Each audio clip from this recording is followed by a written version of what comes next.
Transportation is a life process in which substances that are synthesized in one part of the body are carried to all other parts of the body. In humans, we can divide this transportation system into two types: blood vascular system and lymphatic system. First, we will start with the blood vascular system, which is also called as circulatory system. In this system, useful things are carried to different parts of the body with the help of a fluid called as blood, and the blood flows in a network of tubes called blood vessels. But in a multicellular organism, if we have to send this blood to each and every part of the body, we need a pumping organ called as heart. Basically, circulatory system consists of three parts: heart, blood vessels, and blood. We will first start with blood. And blood, you all must have seen, is red in color.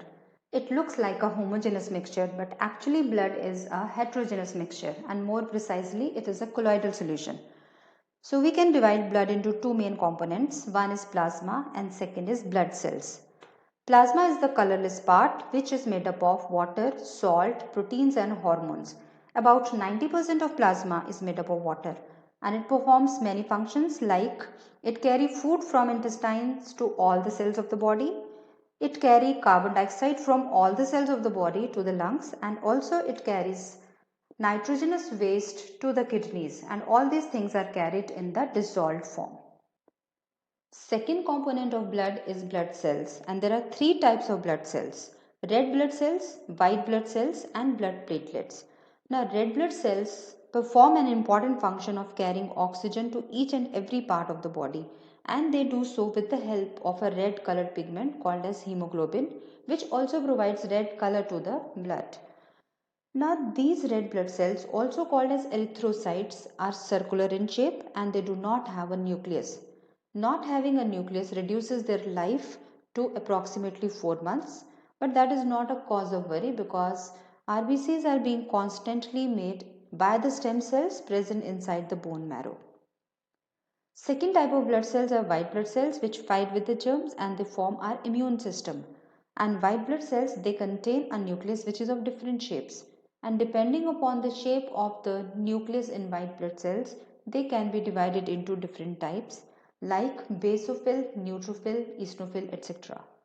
Third type of blood cells are blood platelets, which help in clotting of blood whenever there is an injury or a damage in a blood vessel. So they plug that damage with the help of a clot.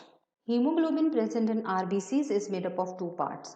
First is the non-protein part, which is called as heme, and this part contains iron in it. That is why if we eat iron-rich food, it will increase hemoglobin inside our body, that will carry more oxygen, and as a result, more energy will be produced in the body. The second part is the protein part, which is called as globin. So these two parts, heme and globin, give the name hemoglobin. Now, out of all the blood cells, 99% are RBCs only, which means WBCs and platelets are just 1% in the blood. And to get an idea, if we take one drop of blood, it will contain 5 million RBCs inside it. And the more fascinating fact is that one RBC will contain 280 million hemoglobin molecules inside it. So you can well imagine that every second billions of hemoglobin molecules are carrying oxygen towards different cells. We have seen that whenever an artery or a blood vessel gets damaged or ruptured, that part is plugged by the formation of a clot there. Now suppose what will happen if the clot is not formed. Let's assume an artery has ruptured and blood is leaking from it. Now two things can happen. Number one, the part to which that artery is supplying oxygen will not receive oxygen and the cells may die there. Number two, if the blood is constantly coming out of the artery, it will reduce the pressure inside the artery. As a result, many cells may not be able to receive this oxygen. Now we will see how this platelet plug is formed. For the formation of platelet plug, proteins present in the plasma play a very important role, like prothrombin and fibrinogen. These are the proteins which are present inside the plasma. Now in the first step, prothrombin combines with calcium to form thrombin. This thrombin then combines with fibrinogen to form an insoluble protein called as fibrin. Fibrin along with the blood cells formed an entangled and insoluble mass which is called as clot, and this clot plugs the site of the injury.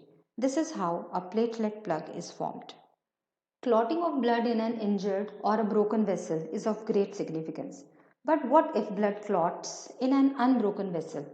Then these clots will flow along with the blood and then they may enter a narrow artery and block it. As a result, that particular part will not receive oxygen and cells may not survive. And if this part happens to be heart or brain, then it can be fatal also. This condition is called as thrombosis. Now, another condition called as hemorrhage, in which blood takes too long to clot. And if there is any injury and blood is leaking from a vessel, then it may lead to serious consequences, like that particular organ is not receiving blood, so no oxygen will reach there, but also a leaking artery will reduce the pressure in all the arteries.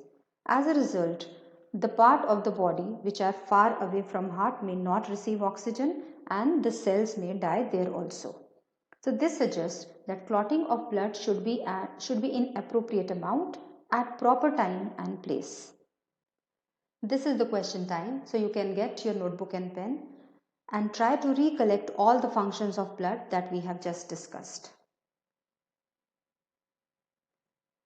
This is the list of the functions of blood and you can match your answer with this list.